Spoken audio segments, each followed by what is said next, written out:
thank you again, Manal, for coming. And I'll just introduce now Manal Al-Sharif. As you've seen, she's a prominent women's rights activist, speaker, and cybersecurity expert, named one of the world's top 10 digital revolutionaries by Newsweek, and one of the top 50 women in tech by Forbes magazine. She's written for the New York Times and the Washington Post, and her memoir was called Daring to Drive, A Saudi Woman's Awakening, which tells the story of leading the #Women to Drive campaign in her home country of Saudi Arabia.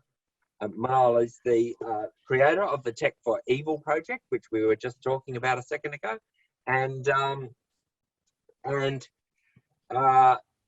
which is investigating the hidden world of big tech and its impact on our minds, planet, and democracies.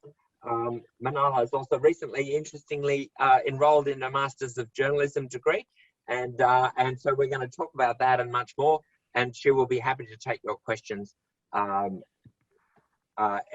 I get to go first. So if I can start, Manal, by welcoming you, and then ask, okay, you're a trained computer scientist working for Saudi Aramco, the biggest oil company in the world. What did you learn on the dark side? Not to work for oil and gas company. Definitely, I didn't know that coming from Saudi Arabia. 93% of the revenue in Saudi Arabia, or our GDP, comes from that company. The ceiling is 12 million barrels per day. I didn't know the impact. We were living in a bubble. And I'm very thankful for all these climate activists that are educating us on this impact. So I was one of the team that built their security function in that company. That's all. So I do love writing. So all my childhood, I remember growing up in Mecca as a woman or as a girl. There are a lot of things we couldn't do. Like, it was easy just to list the thing I could do, because everything else was forbidden. So I loved reading books and writing. When you read a lot, you write. So I remember I wrote my first mini novel. It was I put myself and my brother and my cousins as the 5 adventurers trying to help the police unsolve all these crimes and investigate. And I was 9 years old. I still have it. Oh. A Murder in the Garden. Will it be published one day, do you think? It's funny. Like, creative writing is beautiful. I'm the type who always read non-fiction, but sometimes it's good to read non-fiction and write non-fiction, because it just keeps your creative mind. I don't think I will publish that. But yeah, I was very fascinated, like growing up in a country where the ruler controls everything we read. So we used to smuggle books. So people smuggle drugs. In Saudi Arabia, we smuggle books. We had that hunger. We want to know the truth. Why Saudi Arabia government is forbidding a lot of things, especially politics. We couldn't read politics, democracy, anything that's philosophy. It wasn't allowed. So all these things, it's just funny when you prevent people from reading something, they go and read it. So the best way to be famous is to just ban a book and everyone buying the book under the table in Saudi Arabia. So that's the atmosphere I grew up in. And that would made me very, so interested in reading, understanding what's the truth, why there's so much secrecy around giving us the truth. That's growing up. So that takes us nicely to the Arab Spring, and in 2011, and which was widely, reported as a, perhaps the first kind of social media-driven revolution. Can you talk us through the experience of that kind of awakening, and that kind of how that led to your activism? How many of you remember the Arab Spring? Can I see hands? How do you remember it? Can you tell me, Max? Because a lot of my parents were very invested in it. My mother traveled a lot around that region when she was younger, and she was always talking to me about it, even though I was very young. I was only 12 or 13 years old at the time. Wow. So you guys are in your 20s here in the class. I am, yeah. Wow, so that's 10 years ago. So you missed the golden time of social media. And we used it to topple dictators in the Arab world. So coming in a country where you have no voice, there is only His Royal Highness or the president voice. It was so empowering to find like-minded people, the power of the network. And it was organic. So we used Twitter, YouTube, Facebook, and it was organic growth for our movements. We call it a day of action, and people go to the street and do it. So for me, it was the right to drive. It was complete coincidence.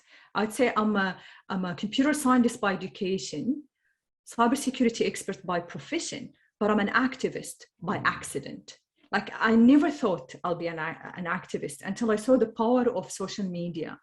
Unfortunately, 10 years later, what are you experiencing now with social media is completely different than what 10 years ago we experienced. You could really push for social change at that time. We didn't have algorithm pushing certain posts. We didn't have all these paid posts. We didn't have all these filter bubbles, trolls, intimidation. So it's completely different. So 2011, I launched the Women to Drive campaign using YouTube, Facebook, and Twitter. And it became an international phenomena, like the world knew about it through social media. And women, it's a taboo in Saudi Arabia where women, it was the last country on earth where women couldn't drive. And it's a very conservative country with an absolute, one of the last absolute monarchies in the world. We are considered the most masculine society in the world. Now, women are challenging this, challenging the masculine discourse, public discourse we have, which is only men speak, and men speak on my behalf. Finally, I found a voice. I use social media to find a voice. So you can you can read the book, Daring to Drive, or you can just watch my TikTok. Just put my name, Manal Al-Sharif, watch my TikTok. And I talked about that, the use of social media, but also that villain and hero. Like the outside world look at me as a hero, while Saudi Arabians looked at me as a villain, trying to pollute the pure beliefs of the Muslim women in Saudi Arabia. It's very interesting. Like the whole movement and the whole Arab Spring is interesting. Once money got in, and once we lost control of social media, like what's been intimidated, I deleted all my social media accounts in 2018, and I'll come to that story later. But it's a completely different world today, and that's why I launched the dark technology. And one project, and dark technology project, part of it is the podcast, Tech for Evil. Evil. That's what I see tech today. But you were arrested. You personally suffered Yes. repercussions from your bravery during that campaign. Yes. It might have started as a social media campaign, but it very quickly got personal, and in the end, you're driven out of your country. Can you talk about why you left, what it was like to be imprisoned, and why you left? So I was imprisoned for driving while female. I was the first woman to be in prison for driving in Saudi Arabia. Unfortunately, when you live in a country where everything is controlled by few people, like Australia, you create that sense of fear and complacency. Because when you're outspoken, when you're a whistleblower, or when you try to challenge the status quo, you're looked at as a disruptor and a troublemaker. And those few people who control the media can have character assassination, can completely assassinate your career, and can create whatever picture about you. So it doesn't matter. It wasn't the things I did, I had to face. It was the things I didn't do. And they said I did, like the rumors and the attacks. It's unfortunately, I lost it to social media, especially after Jamal Khashoggi. If anyone read about the Saudi journalist, thank you. I see people, yes, that's amazing that you know about Jamal Khashoggi. Jamal Khashoggi assassination. I know Jamal because Jamal was one of the few Saudi journalists who supported the Women to Drive movement and the My Right to Dignity movement to end the male guardianship in Saudi Arabia. I wrote with him. We had the same editor in the Washington Post. He used to translate my pieces in the Washington. He created the Arabic page in the Washington Post. And it was very interesting because me and Jamal, we have a lot of similarities. He was very Islamist. I was very Islamist. And then when you come to contact with the world and see the world from different point of view than sitting in Saudi Arabia, things completely change, like how you look to the worldview change for you, that we are all into this together. And you appreciate democracy, you appreciate freedom of press, and you appreciate, he was shut down so many times in Saudi Arabia for an article. I had to quit after 2 years of writing for one of the most dominant newspaper in the Arab world. It's published in 22 countries, Al-Hayat, or The Life. I had to stop because they would tweak and change and delete stuff from my articles. And I felt like, I don't want to be part of this. And I left them. It's so sad that you start self-censoring.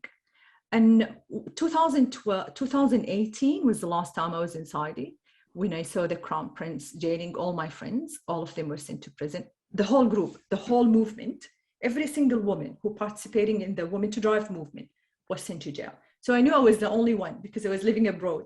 I say, thankfully, I'm on a self-imposed exile in Australia. And I don't think I'll go any soon to Saudi Arabia. I don't have anything against me, like I can go, but I choose not to go because I don't know what will happen. So that's why I left Saudi Arabia. He was murdered. Do you fear that you yourself might face, some kind of attack by the Saudi regime? I don't know really, Paddy. I don't know. I'm living in an ignorance bliss, I'd say, bliss of ignorance, that I try not to think too much because that's what they want. When Jamal Khashoggi was assassinated, all the Saudi activists abroad were very quiet. I was the only one. I was the last standing. And I remember the BBC reporter who talked to me. She said, "You're the last one standing." Because I said, this is the time we don't speak up. We actually scream. This is the time we speak louder than before, because this is the time they want to intimidate us and shut us down. And we shouldn't give them that. We should not give them that opportunity to intimidate us and scare us in that way. It was really scary what happened to Jamal Khashoggi, and the brutal way he was killed, the gory way he was killed. If you watch, guys, if you have Stan, watch The Dissident, a documentary on Stan. And it's my friend who did that, Thor Halvorsen. He's the head of the Human Rights Foundation. He's an amazing human being. And no distribution company wanted that, because it was talking about the gruesome details of his assassination. It's attack on freedom of expression and journalism. And we should not stay quiet. This is the time we just have solidarity together and speak up. Okay, so how did you then, how did you take on this, how did you come to launch this Tech for Evil project? I don't know, guys, do you like the name? Tech for Evil? Well, I can see the Women to Drive. I can see it's the same formula. Yes. Yeah, but it's sort of like, you don't pick small targets, do you? No. It's a big target. So what was the moment where you decided that you would try to fight back against this, surveillance capitalism and surveillance driven advertising, and, what you call it, the dark technology? Yeah, so Tech for Evil is a podcast. I quit my job. I was the head of security in UNSW, another university. And I was so unhappy there for many reasons. Like, Australia is really not ready to have women in leadership, unfortunately. That's another talk. I'll put this on the side. And yeah. I was emotional labor to work with other directors. And I felt like I'm wasting my time. So I quit my job and I'm like, I'm not going to look for another job. Although I loved working in cyber with my team. And I thought of why someone like me and a lot of my activist friends, journalist friends, are under attack. And it's unprecedented because now those big tech are gods. Imagine before, if I want to target someone, I need to go break in their house. I need to listen to their phone calls. This is how I target you. But now I'm a god. I'm God. I have tick that I can run algorithm, and I have all this big data coming to me. And this algorithm work for me and analyze. So here's one tick I'll tell you about that Saudi Arabia bought from Britain, BAE Systems. This tick, you have your voice print. And this is why I hate when they ask me to give any of my biometric data. And your voice print will happen. This machine, you feed it with your voice print and you say, I want you to monitor this voice print. So it doesn't matter the medium you use, your phone, your landline, whatever. If it's digitized, they will find you. They use algorithm to monitor all the lines. Millions of people live in this country. 26 million we live in Saudi Arabia. It's the same size of Australia. And they can still find you. It doesn't matter the medium you use. So tech created gods that can monitor millions of people. Big tech is even worse. Big tech, they can control the minds of billions of people. It's just so crazy. Look at big tech as when you post something online, you think this is only the information you give when you go online. Wrong. Once you go online, nothing is private. Not only the information you give them, they collect about you. The information you don't give them, they collect about you. And that includes your behavior. E-commerce, when you use a camera on your phone, on your laptop, they monitor, they track your eye movement. E-commerce. Now, people like Facebook, they monitor when you log in, when you post your moods, they can know your moods by your post, by your interactions those are called shadow profiles. It's all collected, not only from the data you've been posting, but also the things, your behavior online is monitored. And creating shadow profiles about you to know you better than yourself, to predict your moods. Sometimes you don't even, you thought of something and it's showing on your computer as an advertising. And you think like, is my computer listening to me? Actually, no, the algorithm knows you so well that can predict what you want to do next. And for me, this is really creepy. Professor Shoshana Zuboff wrote a whole book, 700 pages. Like if you want to read it, there is a good summary I can share with you guys called Surveillance Capitalism. And she talked how these big tech now collect all this information and it's in few hands. And that creates tyranny, by the way, because now you can control how people think and feel. 2 billion, 3 billion. You just imagine, it's just so crazy that we can allow, because tech is always faster than the regulators. Most regulators don't even understand what they do, it's just jargon. And that's why it's not regulated. It's the least regulated industry today is tech. And it's bigger than oil and gas, and it's bigger than pharma. And those two are regulated, like no health provider can collect your health data without having to comply with so many regulations. But your Fitbit can collect all your health data, do whatever it wants with it and share it with whoever and get away with it. And it's the same data, it's your health data. And that's why the whole idea of, so I coined the term dark technology. There was no name, dark technology. So I'm writing a book about it. And dark technology is how far tech industry went in controlling and manipulating the human behavior.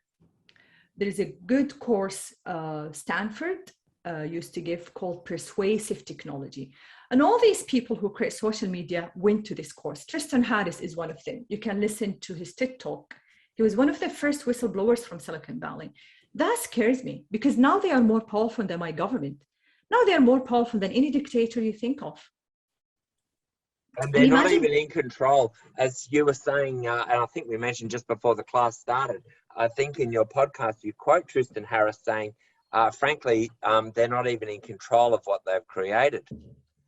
Yes, so if you guys, I'm a computer scientist and I freaking hated AI, artificial intelligence. It was the only class I got always A's. The only class I got C in my life was that class. It was just so much to comprehend that you can teach a machine how to learn how you think. Anyone used CAPTCHA online? When CAPTCHA. CAPTCHA. Yeah. You guys know what's CAPTCHA?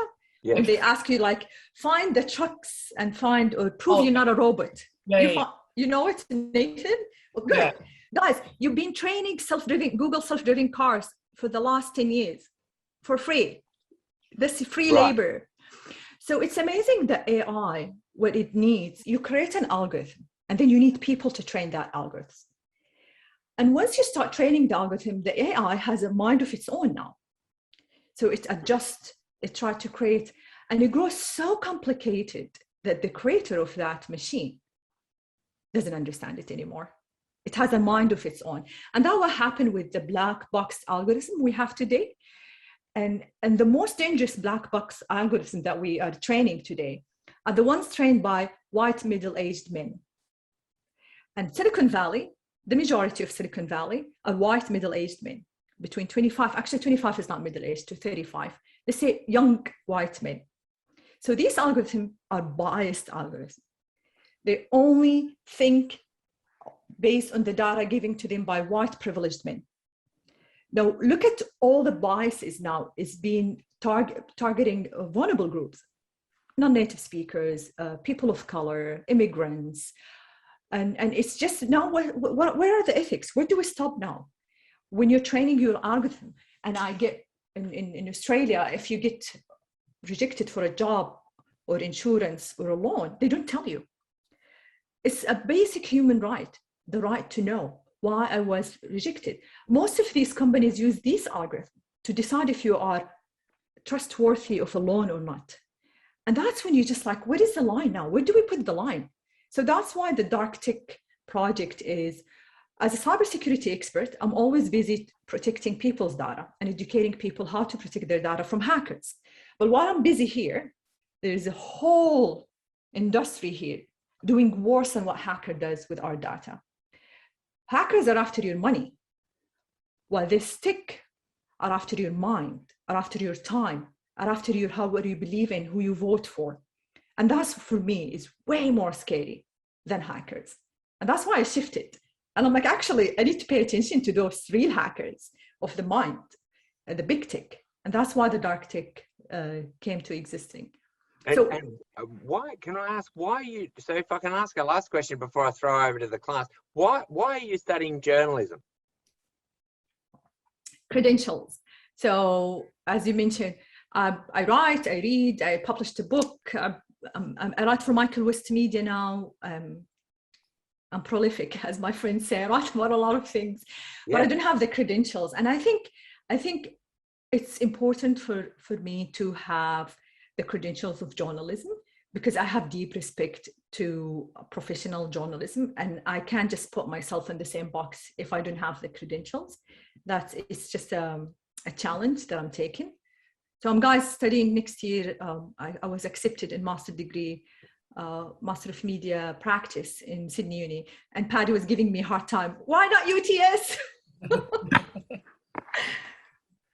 So, and actually, there was one more question I wanted to ask you, Manal, which was what the Australian government, you've written recently, including for Michael West, that that Australians are complacent about their own government kind of getting in on the Surveillance Act. We've got recently the Identify and Disrupt Act just passed. That gives them pretty extraordinary powers to the federal police. We've seen that used against journalists. Yes. Do you think Australians are, I mean, you wrote that in some ways, Australia reminds you of home.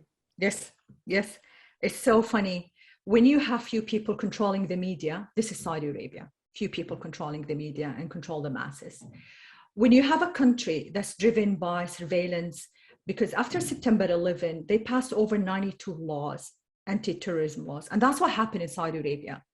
We had all these anti-terrorism laws that strip you away from all your rights as a citizen and just jump. Like if you have a right, they can use that counter-terrorism. All my friends were sent to counter-terrorism court. And those courts are usually secret. And that happened in Australia. I've seen whistleblowers, the whistleblower who came from the ATO, the Australian Tax Office. And he said there were corruption and there were misconduct there. That's a whistleblower. His trial is in secrecy. And you only find such secrecy in dictatorships. Because when you have transparency, you can hold the government accountable.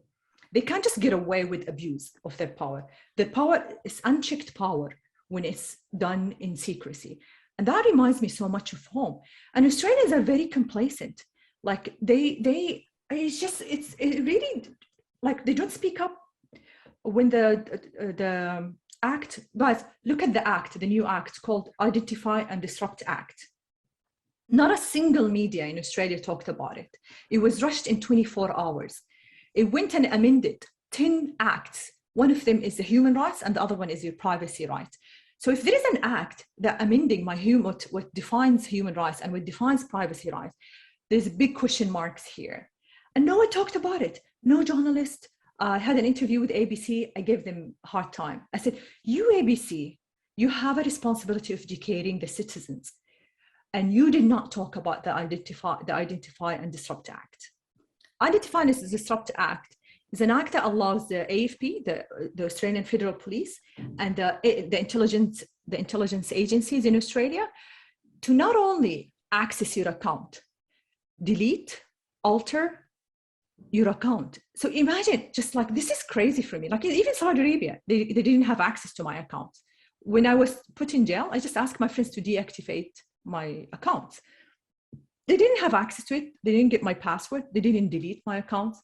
They didn't go and edited my tweets and just like, what the hell is happening in Australia? How could you? And they used criminal, but it's the threats. And when you use the word threat could be anything they define as a threat. It's very loose context. I was a threat to the Saudi government and I was just calling for women's rights. So that's my problem in Australia is people need to be very aware. Democracies die in the dark. Democracies need people who are fully engaged, because if you look at throughout history, democracies are short-lived for a reason. When people feel comfortable in their seats and they don't challenge people in power, they lose that right, period. And that's what I see. I'm seeing Australia going down the road of Saudi Arabia. People are so scared here. I just like, why are you scared? Why are you so terrified? When they see police officers, they're scared. I'm like, you're paying his salary. You know this, right? He's a servant of the public. Why are you scared of a police officer? And that reminded me of Saudi Arabia. We're scared of police officers. We can't go to them because they are put there to control us and to oppress us. And that's what I felt in the last draconian rules that happened because of the pandemic. Like, what the hell bringing military to the street? Like, this is Saudi Arabia, like 10 times on asteroids, like 10 times worse than Saudi. I've never seen the military in the street in Saudi Arabia. I've seen it here in Australia, military, the helicopters, the police, and I'm like, this is so wrong. Fantastic. Okay, all right. Any questions, guys? Yeah, good question. Hey, Max.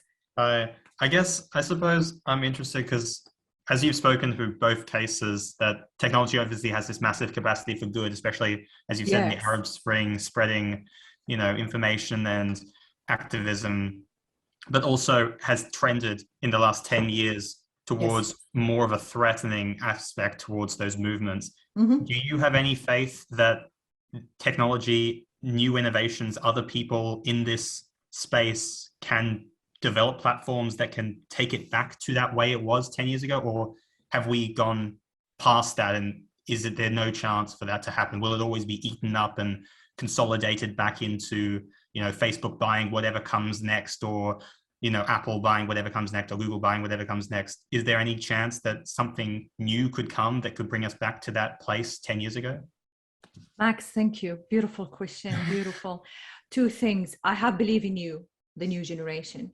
Be aware, be fully aware of what social media are doing. Their algorithm, the way they Facebook is just pure evil. The second thing is when profit is over humans, planet, nothing can stop you. As long as our economy and our success is only measured by how much money we make, nothing will stop on the way. That should change. It's a collective problem, needs collective action. We as humans need to change, step away from capitalism that really destroying the planet. It's the only planet we have, and humans on the way. for the sake of profit. I think these two mindsets, these are the core problems. We're dealing with symptoms of those core problems. We face this with oil companies. We face this with pharmaceutical. We face this with all these companies. When profit is over humans, this is the problem. I'm starting the Ethical Technology Society. I was actually just building it now before the class. And I'm asking technologists to join us so we can. And I'm also starting with a friend of mine who's a data scientist, the Global Tech Index. If you're familiar with Global Index, it really pushes people to be good, like the Global Peace Index. So we're trying to do the Global Tech Index, where you measure tech from good to evil, and we publish it. And I think these things can help. So instead of just talking about evil, but also giving hope that there are ethical technologists, and also giving hope by having this index to tell people, technologists, like this is how evil you are, and people can trust this index and look at it. So I do have hope in your generation, as long as you guys are well aware of big tech, dark side of big tech. We've got one question from Mohammed in the chat about what journalists should do themselves, if they're doing investigations, and to ask you as a cybersecurity expert, what precautions you think, investigative journalists really need to take. Amazing, good question. Most technologists, most journalists, they need a different level of security. So you really need to do at least 101 course in cybersecurity. Paddy, I can definitely create a session for the journalists and just give basic things for them to, yes, definitely. I'll love to do that and help you guys. I can give you 30-minute crash course of just basic steps you do to secure your computer, your phone, and your communication with your sources, because these basic things, people think it's complicated, but it's just a few steps that you take, and you will be way more secure and safe from being hacked. And even if you're hacked, they will just read gibberish. They will not understand what you're doing because it's all encrypted. There are, for people who are very sensitive, like have very sensitive information, don't even use your Android and iPhone. There are private phones that you can buy, and these private phones are impossible to break into. I can send some of these look at Silent Circle, Black Phone. There is a Finnish company having a very amazing private phone, and mostly people who are in military, presidents, like people with high profile, they use these phones because it's not easy target and it's private, it's secure by design, these phones. So non-Android and non-Apple phones. Basic things like making sure your passwords, use your password manager, and the password manager create very complicated passwords for you, and always use the two-way authentication, and always use encrypted messaging. Like stay away from WhatsApp and Facebook and Instagram. Don't even put them on your phone, because those are the biggest privacy violators. Use Signal, Wicker, we use these things because it's highly encrypted. But once you use iPhone, it's highly targeted. You're highly targeted. My iPhone was hacked, and I'm a cybersecurity expert. Israeli company, now it's very easy to buy hackers as a service to target you. So I can definitely collect a 30-minute course and sit down with you guys and just give you tips. Oh, that would be fantastic. What you can do to stay secure and save your sources. Definitely, I'd help. And yeah, it's not complicated. It's very simple and easy. Thanks, Mohammed, for the question. That would be amazing. Thanks, Manal. Yeah, definitely, Paddy. We've got another question here. Your thoughts on smart cities with facial recognition and sensors everywhere, and harvesting data in urban landscapes. That's a problem everywhere now, isn't it? Oh my God. You didn't need smart city. So I know there is the one in Toronto that was shut down recently. Google wanted to build a smart city there. Well, even when you sit on the bench in the park, they know.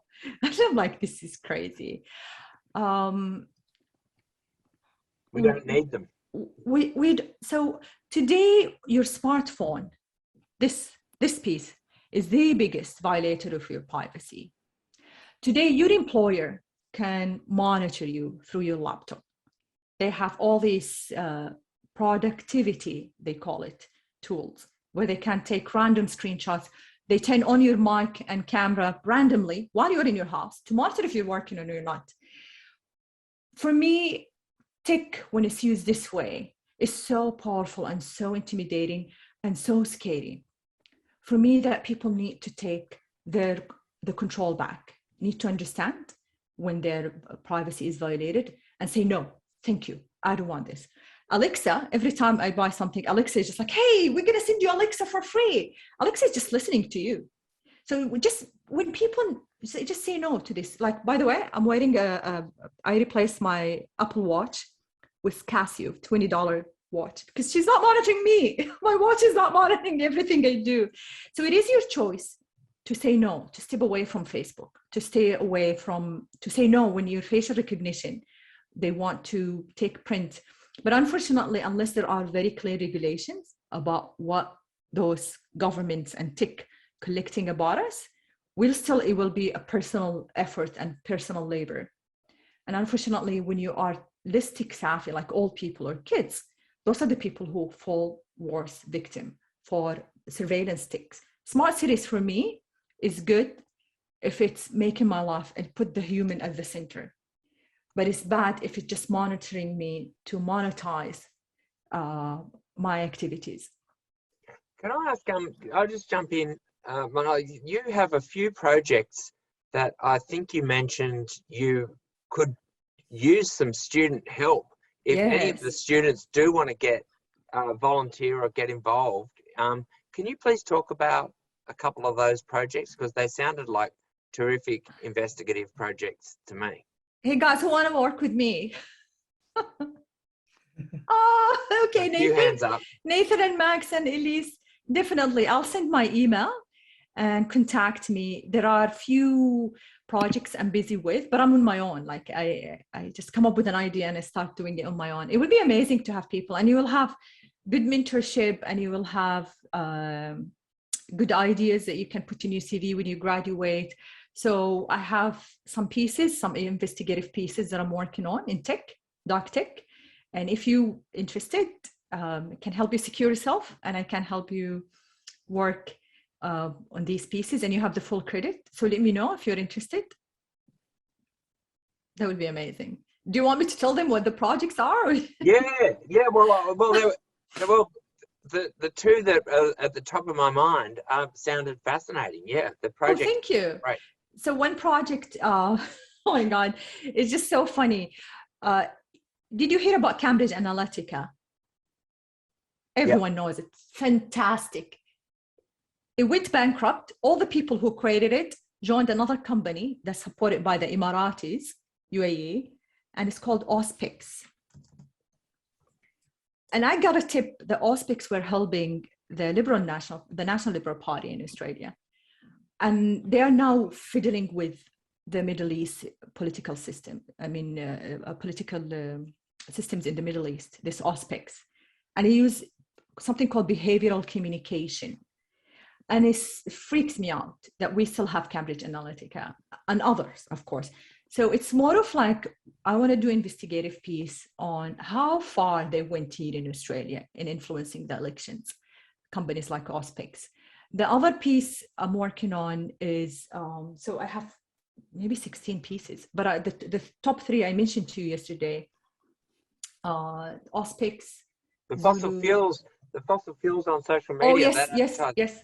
So from the US, I got a report by Influence Map, and apparently Facebook being paid heavily by fossil fuels to show advertising to your age group, by the way, to show that the fossil fuel companies are part of the solution, not a problem. Very classic of fossil fuels company. I want to know how deep it is here in Australia, because there is no transparency in Australia, unfortunately, of how much those platforms are getting paid in their targeted ads. And you know how powerful it is, their targeted ads, in influencing people, how they think and perceive those tech oil companies or fossil fuel companies. And that is just like they're delaying climate action in Australia. So that's the next one, but it's just so difficult to get data in Australia. And that really That's one of the things reminds me of Saudi Arabia. There's no transparency. And if you go to Scandinavia, you have access to all the data. And this is why it's one of the best democracies in the world, because it's very transparent governments there. Yeah. Were there any, sorry, man, I'll just say, if I can give them an email address, then people can please get in touch with you. Yes, whoever want to work with me, please, guys, I'll give you a list of things I'm busy with. And if you want to be involved in anything, and I promise you, they're all interesting things. I'll give you full mentorship. Yes. Hey, Nathan. Hi. So I know it's over 12:45, but a very quick question. Go ahead. Just to think of your rank as you're a cyber security expert. So I've just been noticing a lot with my own phone and my mum's phone, a lot of random phone calls from very different locations across Australia, sometimes phone numbers from different places. Scam. Yeah. Does that, would they source numbers like that randomly, or would you think that that's something that they can get from like having our data stored? Yes, they get that. They buy these lists, unfortunately. Read about data brokers. Data brokers collect information about you from every single point, data entry point, and they sell that data mostly to political parties, but they also sell that data to, unfortunately, if you are a marketer, you have the face of a marketer, you can pay money and get that data, unfortunately. And Australia is way behind when it comes to internet and privacy regulation. By the way, the Privacy Act is dated 1988, before the internet in Australia. So those are the things we're trying to push for through the work I'm doing, is just to educate also the policymakers. They feel stuck, like why we have all these scam calls in Australia, why it's prevailed. In Europe, you can definitely just block them. There's a link, you put your number and you block any scam coming your way. I don't think Australia have that, but I can find out. There's Scam Watch. You can go and report these numbers to Scam Watch. There used to be a do not call register. You can put your number on a do not call register, but for whatever reason, it doesn't work. It doesn't work. I did that for me and my partner. It didn't work, Nathan. Australia is way, way behind in adopting ways to protect the netizens in Australia. Way behind even Saudi Arabia, which is so funny. Banks here, they don't have two-way authenticator. That is a shock to me. I tried to change my bank 100 times. I go to a lot, maybe every bank I went to, not a single bank in Australia give you the two-way authentication. And that makes you wide open to being hacked and stolen, because once your password is hacked, that's it, or exposed. So it's way behind here. And it really worries me that we still discussing basic things that 20 years ago we implemented it in a country like my country, Saudi Arabia, or a government, or a smart government, or Saudi Aramco, like all the things we built there. And I worked with maybe 6 different organizations in Australia. They're way behind. Like, oh, we did all that 10 years ago. Why we didn't have it here? So that's one of the things that we're pushing for, that we do need to catch up, especially in protecting consumers and the society. Thank you so much for coming along today and speaking. And it's a bit hard to applaud on Zoom, but thank you. And thank you. If I can share your email address, then I will. Then hopefully you'll get some of these students. Volunteering to help with your investigations. Thank you, guys. Listen to the podcast too, and let me know what you think. I just started it recently. Thank you, everyone. Fantastic. Thanks, Pat. Thank you so much.